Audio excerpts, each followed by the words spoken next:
Inverter દ્વારા internet મશીનમાં રૂપાંતર કરે છે. સોલાર 20 થી 25 વર્ષ સુધી કામ કરી શકે છે. સોલાર પેનલ પાવર અને બિલ ઘટાડે છે. સોલાર પેનલ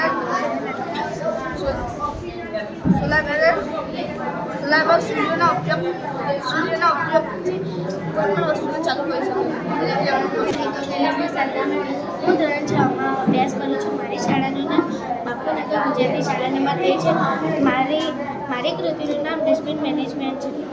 ડસ્ટબિન મેનેજમેન્ટનો ઉપયોગ ગ્રામ પંચાયત, નગરપાલિકામાં થાય છે. જ્યારે ડસ્ટબિન અહીંયાથી થાય ત્યારે લાઇટ થાય છે. મતલબ કે ડસ્ટબિન ફૂલ થાય ત્યારે અંદરથી લાઇટ ગ્લો કરે છે. મતલબ કે આપણે કોઈ મેસેજ કરી શકીએ નગરપાલિકામાં કે ડસ્ટબિન ફૂલ થઈ ગયું છે તો ડસ્ટબિનને ખાલી કરી દઈએ.